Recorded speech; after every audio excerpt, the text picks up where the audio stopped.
So dito po no, yung grabing pagkilos po ng Panginoon sa kanyang mga servant, 'di ba nga po? Ito po kasi yun eh. Yun nandito sa may ito yung tumatak sa akin.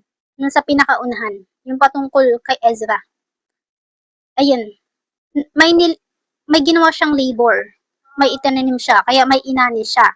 'Di ba nga po, buong sikap na pinag-aralan ni Ezra ang kautusan ni Yahweh upang maisagawa niya ito. So, 'di ba po, pinag-aralan niya, isinagawa niya at ganun din ibinahagi niya sa iba. Kaya naman 'di ba po, na please, 'di ba po, ang Diyos.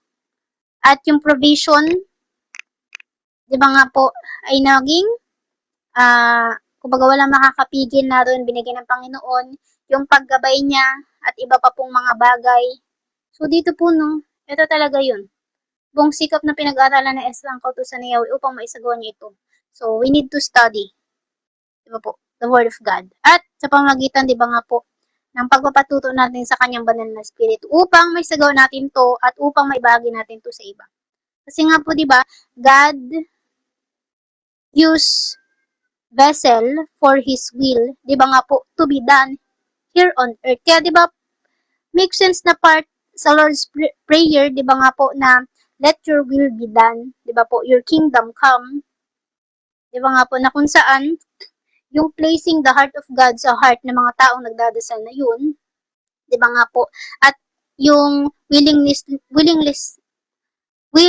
nilang magpagamit sa Panginoon bilang vessel. Di ba nga po, para yung kalooban ng Panginoon, ay yun po, di ba, ay maisagawa.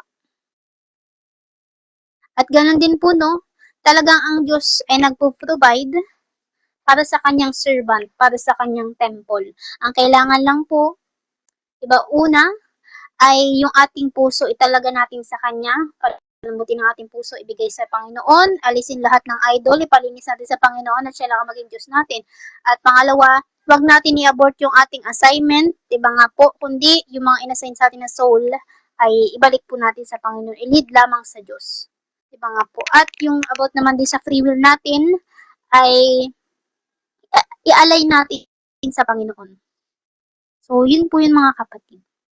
Kaya kung meron po kayong nais pang idagdag, open mic lang po kayo. Praise God. Praise God, Sister Rem, Sister Cherry. Thank you, Lord. Amen. Thank you, Lord. Amen, Nanay Evelyn. Yes. Thank you, Lord, sa binahagi po na ginamit niyo, Panginoon, na Sister Nika na nagbahagi na inyong salita hapong ito. Salamat po, Lord. Meron lang pong revelation sa akin dito sa talata 10. Share sa 7:10, ang sabi niya yung binasa ni Sister Nika na buong sikap na pinag-aralan ni Sir Sestra ang kautusan ni Yahweh upang maipagawa niya ito at upang maituro niya sa bayang Israel ang mga batas at tuntunin nito. Sa akin, ang talatang ito, kung gaano kahalaga maglaan ng oras para pag-aralan, isabuhay at ibahagi ang salita ng ating Panginoon Diyos. Nagsisimula ang tunay na pagbabago kapag sinikap natin matutunan at isabuhay ang katotohanan sa mga ginawa ng ating Panginoon Diyos. At sa pamamagitan nito, maaari tayong maging magandang impluwensya sa iba sa pagsunod sa halimbawa ni Estra. Hinihikayatin tayo isabuhay ang mga salita ng ating Panginoong Jesus. Ito, yun nga ang tinuturo sa atin na dito sa na verse na to na makapagbigay tayo ng halimbawa sa mga taong nasa paligid natin na kung ano man yung pag-share natin ng Kingdom Gospel para mapalaganap to. Lalo-lalo na yung sa pagbibigay natin ng pamamahagi natin ng mga flyer. Yun lang mga kapatid. Salamat. Praise God. Amen. Praise God. Ay, Nanay, may na ano din po ako yung about sa nabanggit ni ng Diyos kay Abraham, magiging pagpapala siya sa iba. Kasi di ba po yung obedience niya din sa Panginoon. At ganun din po yung sabi nyo kanina yung about sa buong sikap, yung paglalaan po talaga ng oras sa pag-aral po ng salita ng Diyos. Nang sa gayon, may isagawa. Kasi, di ba nga po, paano natin malalaman or makikilala siya kung hindi natin siya kinikilala sa pamagitan ng kanyang salita? At paano din natin may babahagi sa iba? Di ba nga po, kung hindi natin or hindi siya nag-reveal sa atin sa pamagitan din po ng kanyang salita. So, yun din po no, na kung ano, kumbaga po yung tinuturo or binabagay natin sa iba para makita talaga yung katotohanan, di ba nga po? At yung katibayan or yung kapangyarihan na ipinapangaral natin sa iba ay nakikita po dapat sa ating mga buhay. Yeah, thank you Lord po sa revelation sa iyo, Nanay Evelyn. Meron pa po kayong ibabahagi mga kapatid. Hello po. Siguro po yung ano ko na lang dito, summarize ko na lang po yung sa Mateo po, yung dapat po tayo is yung maging ilaw, liwanag, ng tayo po dapat yung magsilbing liwanag sa madilim na mundong ito, di ba nga po, dahil ang mundong ito ay nababalot ng kadiliman at bulag na bulag po ang mga tao pagdating po sa katotohanan at salita po ng Panginoon. At tayo po ngayon, ng mga nakakaalam at nalalaman po ang katotohanan na nakaloob po sa salita ng Panginoon is tayo po mismo ngayon yung dapat na maging liwanag ay yung maging light na mag-lead po sa kanila mismo sa liwanag, na mag-lead po sa kanila patungo po sa Panginoon upang makita rin po nila at malaman din po nila yung katotohanan at maraman din po nila yung salita po ng Panginoon na hindi po nila nalalaman noon, na wala po nagbabahagi sa kanila. Kasi nga po sa mundo natin is talagang lahat po ng mga bagay is na-normalize na hindi natin nalalaman na mali po pala. Kaya tayo po ngayon ng mga nakakaalam na pinagrevealan nga po ng Panginoon ng kanyang katotohanan sa pamamagitan nga po ng kanyang salita, is tayo po ngayon yung dapat na maging vessel at mag-lead po sa kanila patungo po sa ating Panginoon, na basahin din po nila at malaman din po nila yung katotohanan po na nakaloob po sa salita ng ating Panginoon sa Kristo, katulad na nga lang po ng pamumuhay po ng nararapat sa Panginoon, at katulad na lang rin po ng tamang paglakad at tamang pagsunod sa Kanya pong salita. Yun lang naman po siguro yung sa akin mga kapatid. Salamat po. Praise God, brother. Baka meron pa po kayo dadagdag. Sis Nika, magdagdag lang po ako. Ayan. Naririnig po yung audio. Yes po, Kapatid. ate. Thank you, Lord. At nagamit mo po muli ang aming kapatid na si Sis Nika, ang kanyang boses, no? At naghayag ang Holy Spirit sa atin, no? Parang summary na talaga siya, sister, no? Ito dito, itong Ezra 7. Si Ezra po talaga, yun nire-represent po ang isang tunay na anak ng Diyos. Alam mo, hindi lang basta-basta servant, eh. Kasi ginagawa natin to, hindi lang para maglingkod sa Diyos, eh, kundi identity natin, anak tayo, eh. Di ba pagka-anak, talagang hinahayag sa ibang tao ang kabutihan ng kanyang ama. Diba? So, yun yung lagi nating bibit-bitin sa ating mga puso, na tayo'y anak. Hindi na tayo basta-basta stranger, na dating kaaway ng Diyos, na nandito nga po tayo namumuhay sa kasalanan sa madilim na mundong ito, na pinaghaharian ni Satan. Hindi na. Anak na po tayo eh.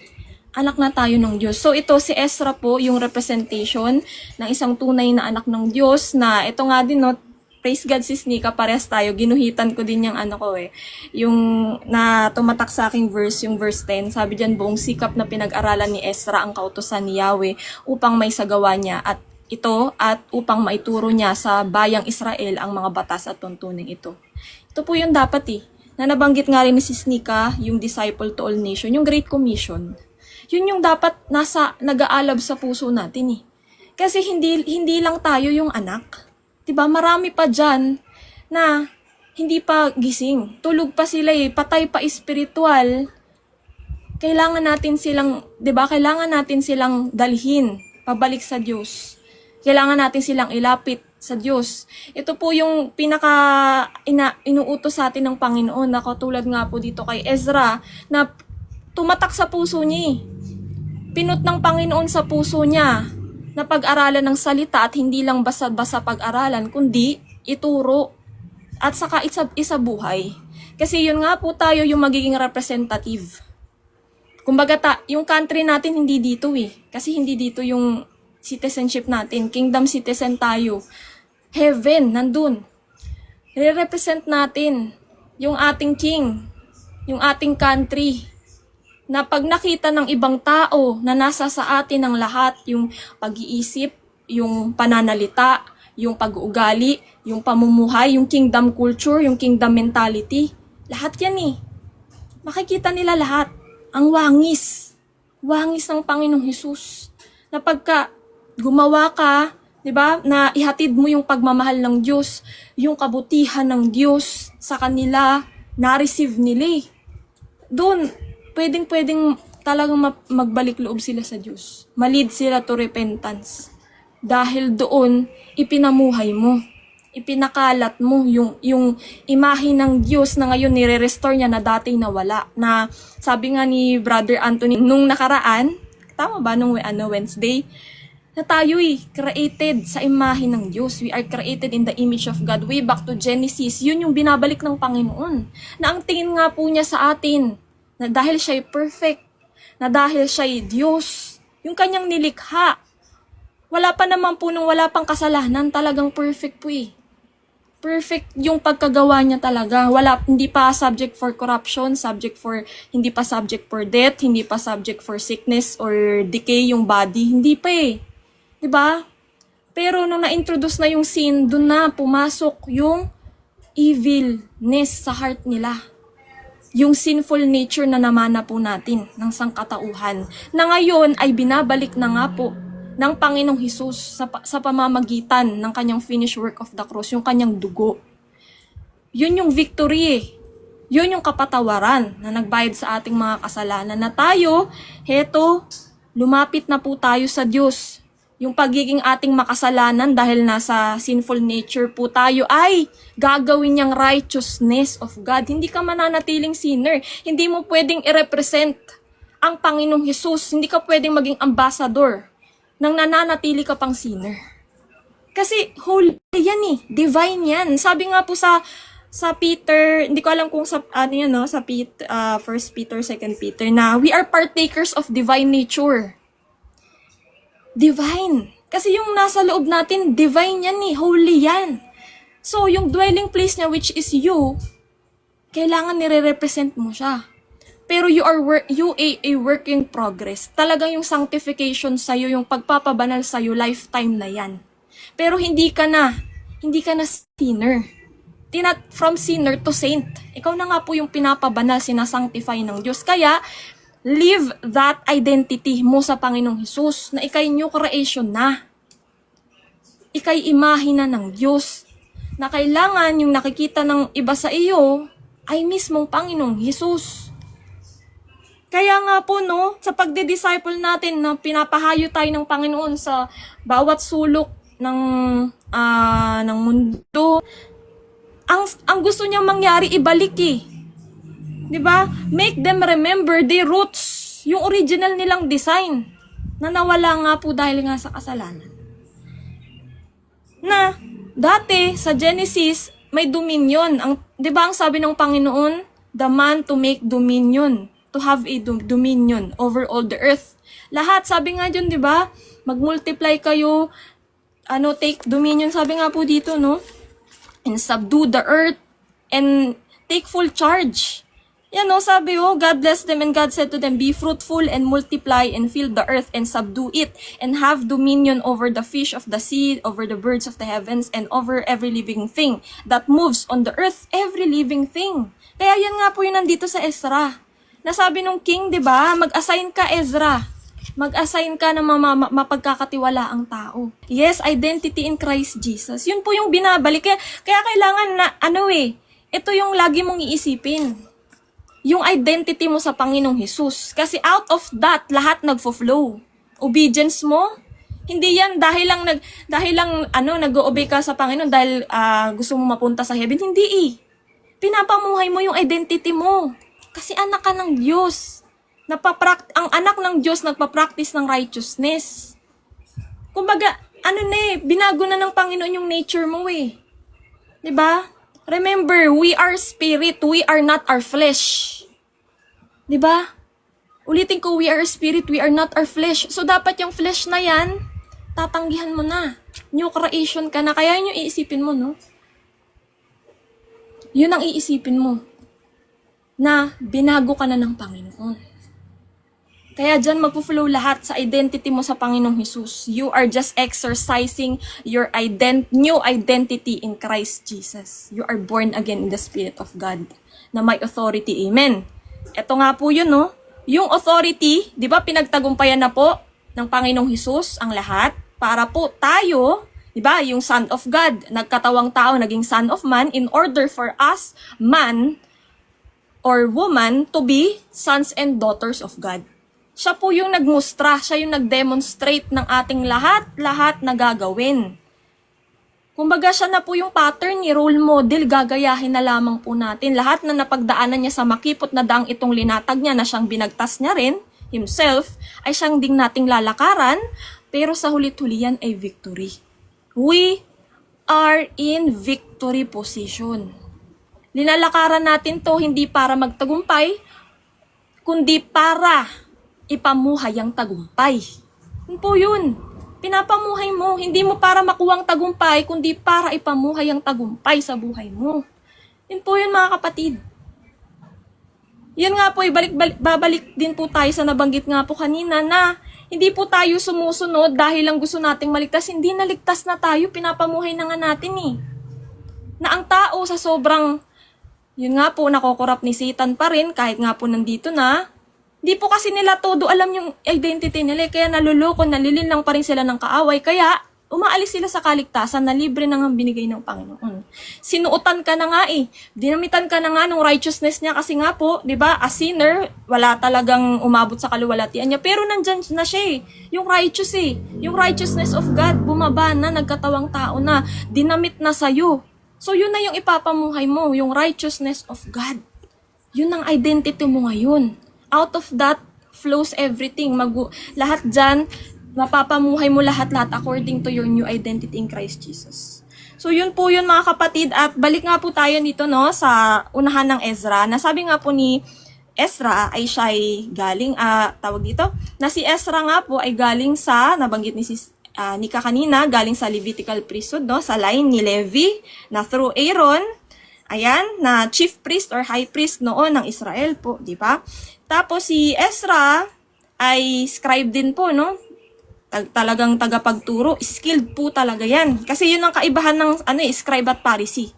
Pharisee more on nila yan, religion, yung pinapractice nila. Pero yung scribe, out of profession talaga, skilled talaga nila yung magturo. Diba? Talagang law. Kumbaga sa kumbaga sa ngayon, mga lawyer, nag-aral talaga yan. Ganon. So, talagang may gift na siya. May gift na siya sa pagtuturo. Yun yung pinot ng Panginoon sa kanya. Yung gift niya sa pagturo ng kautusan ni Moses. Nagkaloob po ng Diyos. Sa mga huling mga verses, siya po ay may favor galing sa Panginoon. May protection. Diba? Siya po ay pinagkalooban ng hari, ng otoridad. Diba? Para i-exercise ang lahat ng ito at mapuspo siya sa lahat ng pangangailangan niya sa pagsaserve, sa pagpapalaganap ng salita ng Diyos. Yan po yan. Na nabanggit nga po natin kanina na kung si Ezra, galing nga po sa lahi ni Levi or through Aaron, na physical na si Aaron nga po, physical na chief priest, high priest ng Israel. Tayo naman, ang sinisimbolize nga po ni Ezra ay tayo nga po, di ba? Sons and daughters of God, servants, hindi lang basa-basa servants, no? Na talagang totoo, tunay, faithful na naglilingkod sa Diyos. Ay tayo po, hindi na physical yung high priest natin, no? Dati kasi kay Ezra, di ba? Galing sa kay Aaron na high priest physical ng Israel. Tayo hindi, eternal. Eternal yung high priest natin. Na hindi lang exclusive sa mga particular na mga na galing sa particular na lahi. Hindi Talagang pinag-isa niya tayo. Linukob niya tayong lahat, tinipon niya tayong lahat, kinubli niya tayong lahat sa kanya as his body. Pinag-isa niya tayo. No, 'di ba nga po 'yun yung sabi dito, no? Na sa Galatians chapter 3 verse 23-29, now before faith came, we were held captive under the law, imprisoned under the coming faith would be revealed. So ito nga po, no, si Ezra, tinuturo niya law of Moses, old law pa, pero tayo ngayon, no, yung new na. Under love, under grace na, kasi ang Panginoong Jesucristo, yun po kasi ang purpose ng old law, para malaman na tayo'y nagkakasala, pero after nating malaman na tayo nagkakasala, then here comes the grace. 'Di ba? Nandiyan na agad yung awa, yung biyaya ng Panginoon, yung provision ng Panginoon, yung pagmamahal niya ngayon. Na nandito na ang Panginoong Hesus na nagbayad po ng ating mga kasalanan. Sabi niya, no? So then the law was our guardian. Guardian lamang po natin yun. Kumbaga yun yung first stage. Then, doon na-transfer na nga po tayo sa next stage. Sabi po dito, until Christ came. Ito po yung first coming niya, yung finulfill niya nga po yung old law. Sabi nga po niya, I am the law of Moses. In order that we might be justified by faith. Ito nga po yun, we are justified by faith. Hindi by the law. Hindi sa pagsunod natin. Kaya nga po, babalik tayo ulit, hindi ito sumusunod tayo para maligtas. Hindi. Pinapamuhay na natin yung kaligtasan, kaya tayo sumusunod sa Diyos. Kasi yun na tayo identity na natin yun eh. Ang pagsunod, di ba ang anak, identity niya na sumunod sa kanyang magulang? Yun. We are justified by faith in the Lord Jesus Christ, but now that faith has come, we are no longer under a guardian. Hindi na nga po tayo under the old law. Diba yan po yun? For in Christ Jesus, you are all sons of God. Yan, sons and daughters of God through faith. Pananampalataya na yung pananampalataya, hindi yan basta sa bibig lamang, kundi may ebidensya. Nanggagaling mulit-muli sa kanyang salita. Kasi siya po yan eh. Pagka sinabi mo may pananampalataya ka sa Panginoong Jesucristo, dapat nagbabasa ka ng kanyang salita kasi siya po yan. Paano mo malalaman at masusunod ang kanyang salita kung hindi ka nagbabasa o nakikinig? So dyan po manggagaling ang pananampalataya. So, sabi po dito, no, for as many of you as were baptized into Christ have put on Christ, there is neither Jew nor Greek, there is neither slave nor free, there is no male and female, for you are all one in Christ Jesus. No? Kung doon nga po sa Old Law, ay sa Old Testament, no? Old pa. 'Di ba? Old Law pa, yan yung pinapangalat ni Ezra nga po, pero tayo ngayon, we are all in one in Christ Jesus. Talagang tayo, pinag-isa niya na nga po tayo, naririto na nga tayo sa kanyang kawan, sa kanyang kaharian. Diba? Pinapamuhay ang kaligtasan, ang righteousness na kanyang isinuot sa atin, espiritual, na siya nating sinusunod. And if you are Christ's, then you are Abraham's offspring, heirs according to promise. Yun po yun. Heirs according to promise. Kasi nga po, diba, remember, Abraham is father of faith. Siya ay tinuring na matuwid dahil sa kanyang pananampalataya sa Diyos.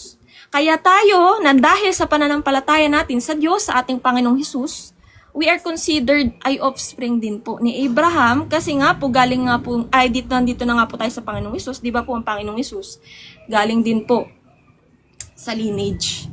Di ba? Ito nga po yung mga kapatid, kanina naput lang sa akin, kung si Ezra, galing po siya sa lahi ni Levi, di ba? Through Aaron nga po, ang Panginoong Hesukristo nga po ay sa lahi ni Judah, ibang anak ni Jacob, no? Na nagsisimbolize, bakit po, isip mo no, bakit kaya hindi pinili ng Panginoon sa line na lang ni si Joseph? So, pagka naisip ko, Oo nga no, bakit hindi sa line ni Joseph? Bakit sa line ni Judah? Kasi nga po si Judah, na alam niyo naman po yung pagkakasala ni Judah at naging pagkakasala nung mga taga-Judah. 'Di ba grabe talaga yung pagkakasala at pagsuway, kalapastanganan nila sa Diyos. 'Di ba nga po si si Judah at yung kay Tamar pa nga po from there, alam na po natin, represent talaga ng sinner. Na alam natin na punta ang Panginoon dito para sa mga makasalanan. Hindi po doon para sa matuwid na. So yun po yung naisip ko kanina. Na oo nga no, thank you Lord for that. Para maituwid ang kanilang nagawang kasalanan. Amen. So yun mga kapatid, balik nga po tayo doon. No? We are heirs according to promise. Ibig sabihin po dito, no, kaya po lahat ng mga bagay ay unti-unti pong nire-reveal sa atin sa pamamagitan ng salita ng Diyos na ginagawa nga po ng Holy Spirit sa atin. Paunti-unti po ito. Diba? Paunti-unti kasi yan po yung promise niya. Kasi, imagine, kung naalam mo na lahat, isahan sa'yo ng Panginoon, mawawalan ka na ng pananampalataya eh. Kasi ang pananampalataya, yun yung substance niya. Unseen, hindi nakikita. Mangyayari pa lamang, yun yung faith eh. Na kahit hindi mo pa nakita, nandiyon yung pananampalataya mo na mangyayari yun. Kasi sinabi na ng Panginoon, pinanghawakan mo yung salita niya, for God cannot lie. Hindi siya nagsisinungaling, hindi siya tao, Diyos siya. Kaya kayang-kaya mong panghawakan yung promise niya na nasa kanyang salita, na nasa kanyang kalooban, na kanyang sinabi. So yun po yun mga kapatid, sabi nga din po sa verse 10, yun nga po no, yung tumatak po sa atin na verse no, na yung sa puso po ni Ezra naroon ay maihayag ang salita ng Diyos sa bayan ng Israel. Ganon din po tayo. Pinut na po ng Panginoon sa ating mga puso na tayo ay magbabahagi ng kanyang salita. Kasi sabi nga po ni Apostol Pablo, sa Korinto po yun no, na kung sa Korinto ba yun? Sorry mga kapatid kung hindi sa Korinto. Sabi niya, kaya kami nagsasalita dahil kami nananampalataya. Ibig sabihin, yun pala yung ebidensya na kaya ka nagbabahagi ng salita ngayon dahil nananampalataya ka, may tunay kang pananampalataya. Yun. Mga kapatid, kaya nga po ang pagsunod natin sa Diyos natural eh. Hindi po yan napipilitan kasi nga po nasa identity na natin yan eh. As sons and daughters and heirs of His kingdom. As citizen of His kingdom. Di ba po yung citizen, automatic yan, sumusunod yan sa king. Hindi para mag-earn tayo ng favor sa king, kundi para ipamuhay natin yung identity natin. Na sa kanyang kingdom, naririto yung sinasabi nga po ni Sis Nika kanina na commonwealth. Yung kaban. Yung kabang yaman. Nandito, 'di ba, sa kaharian ng Panginoon. Sabi nga po niya, Philippians 4:19 nabanggit natin tayo nung nakaraan. And my God will supply every need of yours according to His riches in glory in Christ Jesus. Every sons, every daughters, every children, every heirs of His kingdom, every citizen of His kingdom has a portion. Kaya nga hindi na nga po tayo na magiging katulad ng dating tayo na makalaman, na naghahangad pa, na magpayaman ng magpayaman. Hindi na po eh. Kasi support na, provided na, sustained na ng King. Yung ating pangangailangan dito sa kanyang kaharian. Diba? Hindi tayo nagtatrabaho para makakain eh. Hindi. Provided niya yan. Kaya nga po, kahit nga po na hindi na natin hilingin, biniprovide niya na. Lahat ng pangangailangan natin. Yan po yan mga kapatid. Kaya dun po no, out of that, maiisip mo eh. Yung gratitude mo sa Panginoon na napakabuti niya. Hindi niya tayo pinagkukulang dito. Sa kanyang kaharian, kailangan mo na lamang kapatid, yung puso, kailangan niya yung puso mo eh. Kasi alam niya, create ka niya, alam niya yung puso mo. Na nabahiran na nga po, di ba? Ng kasamaan dahil sa sinful nature, buhat naman na kay Eva at Adan dahil sa kasalanan, na kailangan po niyang mapabanal yung puso mo. Kasi kung saan siya nagdedwell, dapat may namumuhay yan ng kabanalan. So, dapat mapuspos ka ng mapuspos lagi, maroot ka sa kanyang salita, magbasa ka ng magbasa. 'Di ba? Magbasa ka ng magbasa, makinig ka ng kanyang salita, hanggang ikaw ay talagang mapabanal, masanctify niya yung puso mo. Palaging ma-align sa kanyang will. At hindi dun sa sarili mo. Ito nga po, nabahagi ko to mga kapatid, no? Sa ilang sa ating mga kapatid, na yun nga po, no? Kasi kami po ay naghahalaman. Talagang si Lord, pinut po sa amin na kami ngayon magtanim na. Kasi bilang tayo ay nagtatanim, no? Nagtatanim tayo spiritual, nagtatanim tayo sa ibang tao. Pero sabi ng Panginoon, nadanasin mo din magtanim physical na sa pagtatanim nga po ng halaman. Lahat po ng lessons, nandun po talaga, lahat. Ito nga po mabahagi ko, no? Yung sa compost. Sa composting mga kapatid, no? Halimbawa, lahat ng scraps sa kusina mo, yung mga balat ng lahat ng mga balat na akala mo hindi na mapapakinabangan, itapon mo sa isang lalagyanan, hayaan mong mabulok. 'Di ba? Lahat 'yan magpapatong-patong 'yan. Yung nasa ibabaw hindi pa mabulok, pero yung nasa ilalim bulok na, pwede nang maging pataba.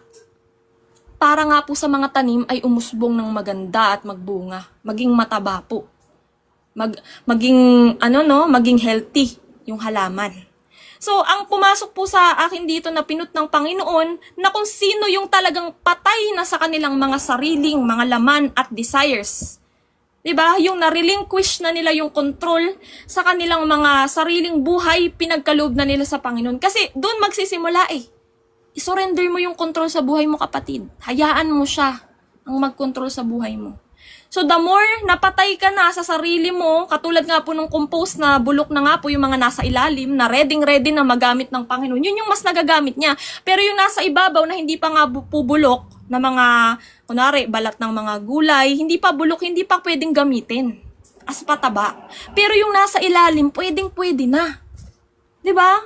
Kumbaga sa pwede nang talagang magpataba sa iba. Ganun po tayo.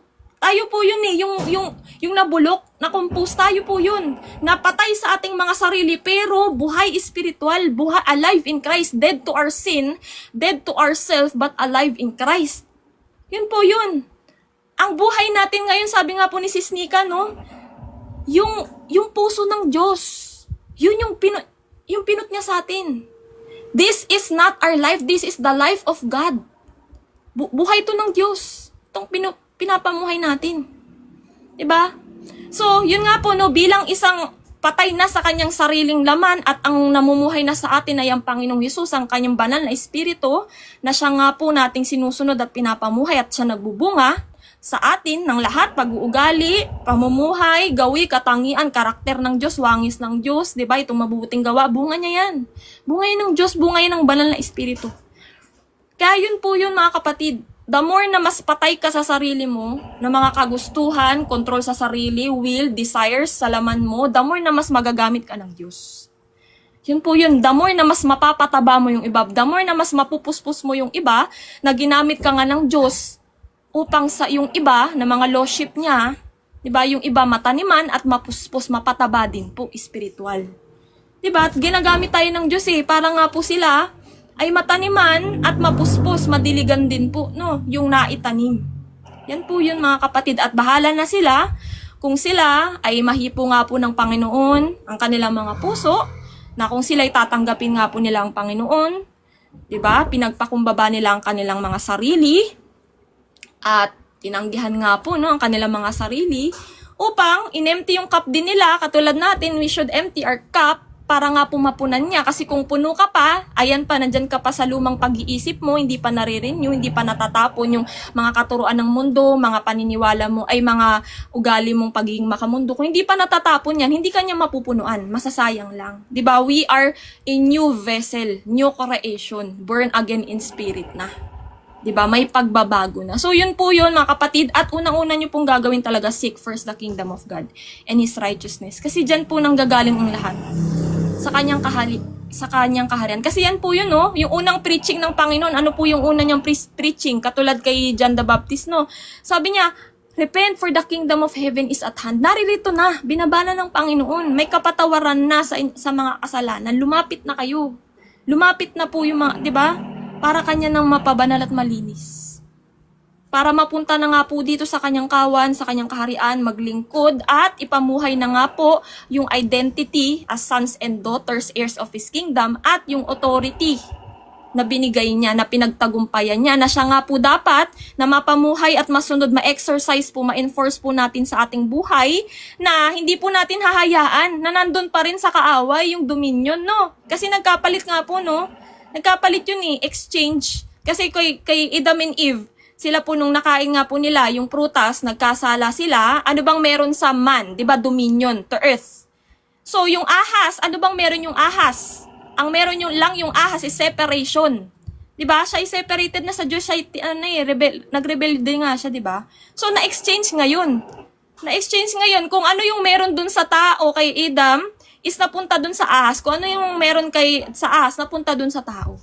Na-separate tuloy sa Diyos dahil sa kasalanan. So, ngayon, binalik na ng Panginoon na kailangan ni-exercise na natin.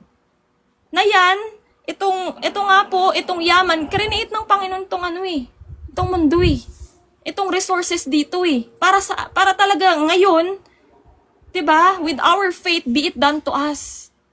Yan yung sabi ng Panginoon, 'di ba? Yun yung converter. Yung faith, yung pananampalataya mo, mako-convert yung unseen, yung lahat ng provide niya na resources, provision, protection, favor, na katulad nga po dito kay Ezra, may favor po siya, kasi siya ay talagang pinapamuhay niya, no? Yung identity niya sa Panginoon at siya'y sumusunod sa will. Pinapamuhay niya yung will ng Diyos. So yun po yun. Kailangan po talaga natin yung isa isip, isa puso at isa buhay po. Yung mga yan. At lastly po mga kapatid, binanggit rin po na siya ay priest, 'di ba? Priest kasi nga po galing siya sa Levitical priesthood na line, si Ezra po, no? So tayo po, so kung siya physical, tayo spiritual. Remember, 'di ba, na bahagi na po natin to last time sa 1 Peter 2:9 saka sa Revelation 1:6 na tayo po ay chosen race, a royal priesthood, a holy nation, a people for his possession, that you may proclaim the excellencies of him who called you out of darkness into a marvelous light. Yan po yung sabi ng 1 Peter chapter 2 verse 9. At sabi po sa Revelation 1 verse 6, sabi nga po dito, no? And made us a kingdom, priests to his God and Father, to him be glory and dominion forever and ever. Amen. Amen. So yan nga po yung mga kapatid. Tayo po pala, ang gusto nga po pala ng Panginoon ay tayo royal priesthood. Na kung si Ezra, 'di ba, literal or physical, pero tayo spiritual na. Royal priesthood, kingdom of priests. Kaya nga po siya ay nangaral, 'di ba, ang Panginoong Jesucristo, tinaniman niya po, 'di ba, ng kanyang salita ang mga tao at linilinis niya, pinatawad niya, pinagaling niya, kinas out niya yung mga demons. Yun yung ginawa niya para nga po yung royal priesthood dito sa kanyang kingdom malinis. Kasi yun po yun, no? Sa old law, ang mga priest kasi kailangan consecrated, malinis. Set apart for serving the Lord as priests. So tayo ganun din po. Kaya nga po tayo lininis ng Panginoon sa pamamagitan ng kanyang banal na dugo para tayo ay maging holy priesthood niya. So yun po yun yung representation, no? Priests, we are royal priesthood. At sabi din po dito, no? Sa regarding naman po sa favor, mga kapatid, sabi po sa Psalm 5:12 na yun nga po, no, na si Ezra po ay pinuspos ng Panginoon ng kanyang provision, protection, favor. Sabi dito, no, for you bless the righteous, O Lord, you cover him with favor as with shield. So ito daw po yung ipupuspos sa atin ng Diyos. Diba? Favor niya, i-cover niya tayo ng favor niya as a shield. So sabi dito, no, sa Psalm 84:11, for the Lord God is a sun and shield. The Lord bestows favor and honor. No good thing does He withhold from those who walk uprightly. Yung mga lumalakad nga daw po sa righteousness niya, hindi niya daw po i-withhold yung good thing. Diba, remember mga kapatid, hari po ito. Ang kanyang responsibility ng king ay tayo'y puspusin ng lahat ng ating pangangailangan bilang citizen. Bilang sons and daughters and heirs of His kingdom. So ito po yun, pupuspusin niya tayo ng lahat ng mga magagandang bagay, lahat ng protection, provision, favor. Diba? Para nga po mga kapatid ay sa ating mga katulad to. Sa pangangaral po ng salita ng Diyos. Lahat ng kailangan natin dito, provided din po ng Panginoon. Hindi na natin kailangan mag-alala. Diba? Ano lang, full surrendered faith lang ang gusto niya. Sabi din po lastly sa Proverbs 8:29-36, sabi po dito, no, when he assigned to the sea its limit so that the waters might not transgress his command, when he marked out the foundations of the earth, then I was beside him, I like a master workman, and I was daily his delight, rejoicing before him always. Rejoicing in his inhabited world, and delighting in the children of man. And now, O sons, listen to me. Blessed are those who keep my ways. Ito nga po, no, sabi daw, mapalad yung mga sumusunod sa kanya. Yung kanyang pamumuhay noon sinusunod natin. We are following his footsteps. Ayan, no, hear instruction and be wise. And do not neglect it. Yan daw po yung dapat tayo. Kailangan mabilis tayo sa pakikinig pero mabagal sa pagsasalita, sa binubukan ng ating bibig kasi nga po may life comes power of life and death yung bibig natin. Diba na tayo'y nakikinig sa instruction ng Diyos para nga po tayo maging wise. Huwag nating papabayaan yun. Blessed is the one who listens to me, watching daily at my gates, waiting beside my doors. For whoever finds me, finds life. Ulitin ko mga kapatid, kung sino daw po yung makahahanap dito sa ating hari, no, sa ating Panginoong Jesucristo, foreshadowing po to sa kanya dito sa Old Testament sa Proverbs, no, obtains favor from the Lord. Kung sino daw po yung nagsik sa kanya, yung nakahanap sa kanya ay makakahanap ng buhay, hindi basta-basta buhay, kundi buhay na walang hanggan. Buhay niya po mismo ng Panginoong Jesucristo, resurrected life of Jesus. Sabi po dito na obtains favor from the Lord, but he who fails to find me injures himself. All who hate me love death. Ito po pala yun, no? Kung sino daw po pala yung nag-fail, naisik siya, ay, sabi po dito, no, minamahal ang kamatayan. So yun po yun mga kapatid. Pagka po hindi po natin siya nasik, hindi po natin napamuhay ang kanyang will, hindi tayo napabilang sa kanyang kaharian, dito pa lamang po, yun po yung mangyayari. Sabi dun, no, yung mga taong ganun ay mahal ang kamatayan. Kamatayan yung binabagtas nila kapatid, no? Hell. Lake of fire sa huli. So tayo hindi po, no? Yan na nga po yung kabutihan ng Panginoon na mula sa apoy, no? Hinugot tayo, transfer tayo mula sa kingdom of darkness papunta sa kanyang kingdom para nga po mapuspos niya na po ng todo, no?